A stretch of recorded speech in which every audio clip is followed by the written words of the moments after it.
Hi friends, welcome to vlog 2.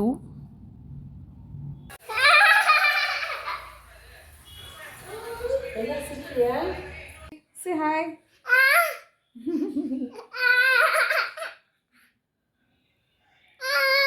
Hi friends, he's my son Vinayak.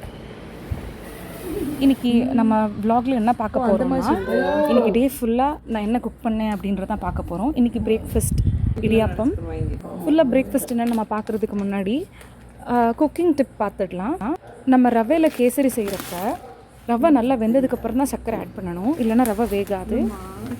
இப்போ இடியாப்பம்க்கு வந்து தேங்காய் பால் தான் ரொம்ப நல்லா இருக்கும். ஆனால் என்னோட ஃபேவரட் என்னென்னா தேங்காய் துருவல் ஆட் பண்ணி அப்புறம் நாட்டு சர்க்கரை சேர்த்து நல்லா மிக்ஸ் பண்ணி சாப்பிட்டா ரொம்ப டேஸ்ட்டாக இருக்கும். நீங்களும் ஒன்ஸ் ட்ரை பண்ணி பாருங்கள். கொஞ்சம் நெய் சேர்த்துக்கலாம், அப்படி இல்லைன்னா நல்லெண்ணெய் சேர்த்து மிக்ஸ் பண்ணி சாப்பிட்டா ரொம்ப டேஸ்ட்டாக இருக்கும். நான் யூஸ்வலாக இப்படி தான் சாப்பிடுவேன்.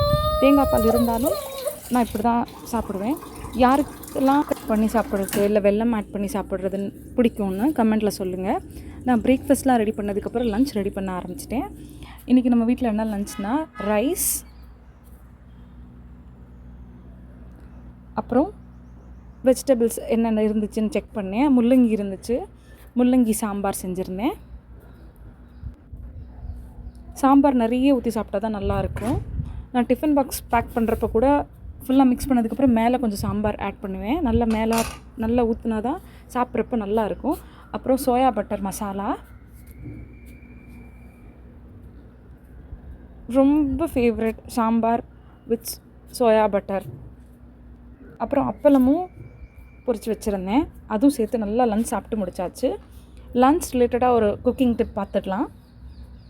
சாம்பார் செய்கிறப்ப சில டைம் ரொம்ப தண்ணி ஆட் பண்ணிட்டீங்க அப்படின்னா நீங்கள் பொரிக்கடலையை அரைச்சி சாம்பாரில் ஆட் பண்ணிட்டீங்கன்னா நல்லா திக்காக ஆயிரும் சாம்பார்.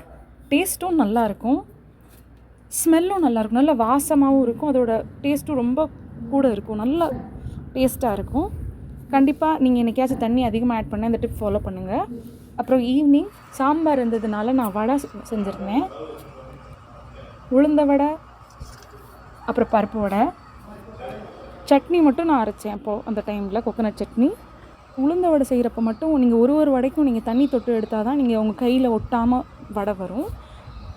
இப்போ ஈவினிங் ஸ்நாக் ரிலேட்டடாக ஒரு டிப் பார்த்துடலாம். நீங்கள் எந்த வடை செஞ்சாலுமே நீங்கள் கொஞ்சம் அரிசி மாவு சேர்த்திங்கன்னா வடை முறுமுறுப்பாக வரும், உடையாமையும் வரும். அப்புறம் டின்னருக்கு தோசைக்கு மொறுமொறுன்னு தோசை வர்றதுக்கு நான் டிப் நம்ம சேனலில் கொடுத்துருக்கேன், மினி விலாகில், நீங்கள் செக் பண்ணி பாருங்கள். அப்புறம் தோசைக்கல்ல தோசை வரலனாலும் என்ன டிப் ஃபாலோ பண்ணுறது சொல்லியிருக்கேன், ஷார்ட்ஸில் நீங்கள் செக் பண்ணி பாருங்கள்.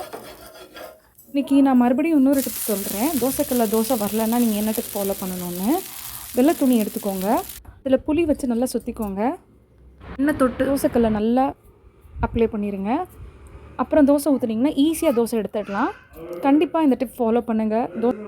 சரியாக தோசை வராதப்போ இந்த டிப் ஃபாலோ பண்ணி பாருங்கள், கண்டிப்பாக உங்களுக்கு ஈஸியாக வேலை முடிஞ்சிடும். அப்புறம் இன்றைக்கி டின்னர் தோசை, அப்புறம் ஆஃப்டர்நூன் வச்ச முள்ளங்கி சாம்பார் நல்லா சாப்பிட்டாச்சு. நான் இன்றைக்கி சொன்ன குக்கிங் டிப்ஸ் எல்லாமே உங்களுக்கு யூஸ்ஃபுல்லாக இருந்திருக்கும்னு நினைக்கிறேன். நம்ம ஷார்ட்ஸ் செக் பண்ணுங்கள், டெய்லி ஒரு குக்கிங் டிப் நான் ஷேர் பண்ணுறேன். கண்டிப்பாக உங்களுக்கு டெய்லி லைஃப்பில் அது யூஸ்ஃபுல்லாக இருக்கும். நீங்கள் நம்ம சேனல் ஃபர்ஸ்ட் டைம் வியூவராக இருந்தால் மறக்காமல் நம்ம சேனல் சப்ஸ்கிரைப் பண்ணுங்கள். டெய்லி நம்ம சேனலில் வர ஷார்ட்ஸ் பாருங்கள், வீடியோஸ் லைக் பண்ணுங்கள், சப்போர்ட் ஆர் சேனல், ஷேர்.